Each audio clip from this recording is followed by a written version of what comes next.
Hi, my name is Michaela, and today I am going to discuss general childhood nutrition, the latest information out there about it, and how it affects long-term health outcomes. One thing that's for sure is nutrition in kids starts even before the child is conceived. Research shows that a mother's nutrition and lifestyle habits during the preconception period can have lifelong implications on their babies. There are many nutrients that mothers need in good amounts to properly conceive. This includes folate, iron, zinc, B vitamins, vitamin A, vitamin D, vitamin E, protein, iodine, omega 3s, and much more. Preconception care from a licensed practitioner could be very beneficial to mothers, but unfortunately, most insurance companies don't cover that type of care. So, it's up to the mothers to be on top of their nutritional needs to successfully conceive as well as prevent lifelong neural tube defects in their babies after becoming pregnant. When pregnant, it's important that mothers increase their intake of both macro and micronutrients. The need for folate and iron increases by 50% in pregnant mothers, as well as 38% increase in zinc, a 10% increase in vitamin A, and if the mother is or was a smoker, she'll need to consume more vitamin C, being that smoking depletes vitamin C. It's also important that mothers have adequate amounts of vitamin B12 and vitamin D to pass along to their babies. Also, increasing water intake to at least 3 liters or 13 cups of water per day is important for pregnant mothers and the health of their fetus. Most nutritional requirements can be obtained by eating a balanced, healthy diet. It's no secret that it's important that pregnant mothers refrain from smoking, drinking alcohol, using drugs, avoiding chemicals, being exposed to radiation, and contracting infections. These are called teratogens, which is defined as agents that disturb the development of the embryo or fetus in pregnant women. Once the baby is born, nutritional awareness is key for the healthy growth of the baby. Parents must take on the responsibility of educating themselves on proper nutritional care for their babies. Breastfeeding exclusively for the first 6 months of a baby's life is the preferred method of nutrition for infants. Human breast milk has everything that the baby needs from 0 to 6 months of life. It provides all the right amounts of macro and micronutrients as well as immune support for the baby. Breast milk contains tons of bioactive compounds that formula milk doesn't, and many of these natural compounds are still unknown. One of the important compounds is called colostrum, which is only available within the first few days after giving birth. Colostrum aids in building the immune system of the baby.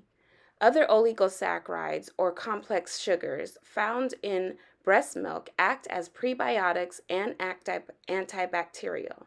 They help to establish a healthy gut in the baby, preventing diarrhea as well as maintaining healthy skin, a healthy mouth, a respiratory tract, and a healthy urinary tract. It's essential for mothers to breastfeed their babies within 30 minutes to an hour after giving birth. There is research that shows how doing this increases the survival rate of the baby by 22%. Unfortunately, 60% of hospitals don't promote breastfeeding to new mothers. Instead, they promote formula feeding to babies for various reasons. Many mothers just don't want to deal with breastfeeding or simply aren't good at doing it correctly and find it easier to just bottle feed their babies with formula. Express breast milk, or milk that has been pumped from the breast and stored for later feedings, is more beneficial than formula milk.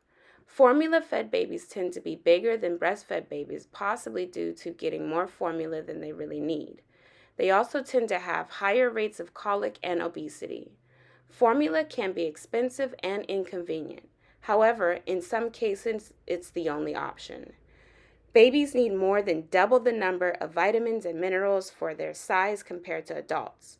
If breastfed, they should be fed on demand when they're hungry rather than doing scheduled feedings.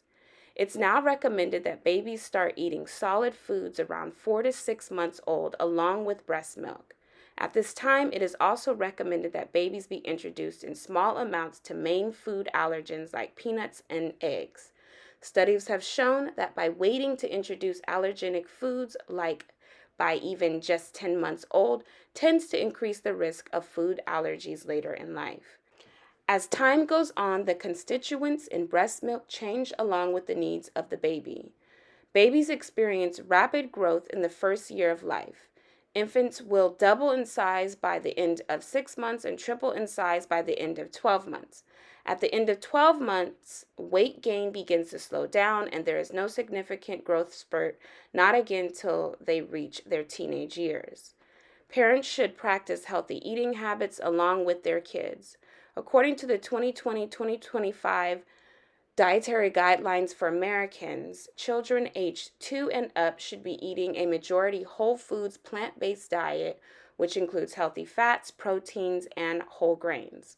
The guidelines also suggest that kids limit consumption of saturated fatty foods, trans fats, added sugars, and sodium in meals. Unfortunately, most kids and their caretakers don't follow the guidelines. Feeding your kids the proper portion size are important too, especially being that childhood obesity is at an alarming rate affecting over 50% of children in the U.S. There was a study done showing that many parents feed their children portion sizes equivalent to their own, which influences decisions on portion sizes in their kids later in life. This can lead to overconsumption and obesity. However, there is no established serving sizes in medical literature for parents to follow because it heavily relies on their child's size and height at any given time. Meals should be colorful and exciting with new foods given to the kids. Meals should be eaten together as a family instead of individually. Research shows long-term benefits both mentally and physically when eating foods with others and not alone. Parents should also not award their kids with processed sweet sugary treats for doing something good because it reinforces the notion of putting that type of food on a higher pedestal than healthier foods. Fruits are better than fruit juice for added fiber benefits in the diet. Also, exposing kids to cooking, gardening, and growing their own foods can give them a better sense of healthy eating and whole foods as adults. It's also important that kids not overdo it on sugary, caloric-rich beverages and juice drinks because it may have the potential of replacing nutritious meals and causing nutritional deficiencies. Schools ideally should help teach kids healthy eating habits as well as offer quality foods for them to eat. This is because it's proven that kids who eat healthy meals and get adequate hydration from water tend to have better brain function, fewer absences from school, and a better mood in general. Girl adolescents require about 14 to 2,400 calories per day, and boys require about 16 to 3,200 calories per day. Even more is required for very active and muscular teens. Another thing to watch out for are the other teens that may influence your kids' eating habits. Several studies suggest that the older your kids get, the more likely they are to be influenced by their peers on their food choices, and they generally don't choose the healthiest foods to consume. The high rate of obesity and malnutrition could also be due to the high number of children who live in poverty. 1 in 5 children in the United States deals with food insecurity. This unfortunately can lead to bad eating habits, nutrient deficiencies, and less physical activity. Programs such as the National School Lunch Program and SNAP try to help alleviate this problem by offering food assistance to these children and their families. However, it's not enough.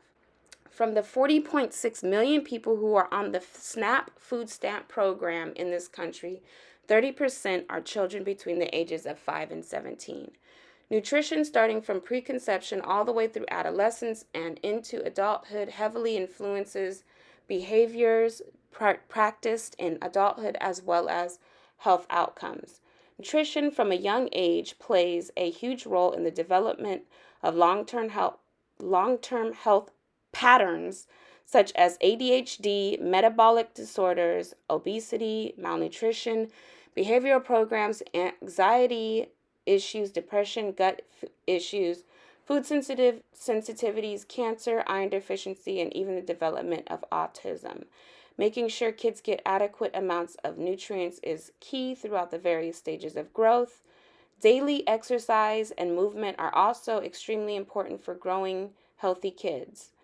Nutrient supplementation given to kids like omega-3s, vitamin B12, and zinc may be useful in certain situations, but nothing is better than teaching your kids healthy habits to get their daily nutrients from enjoying a diversity of whole, real foods in their daily diets at all stages of life. Thank you.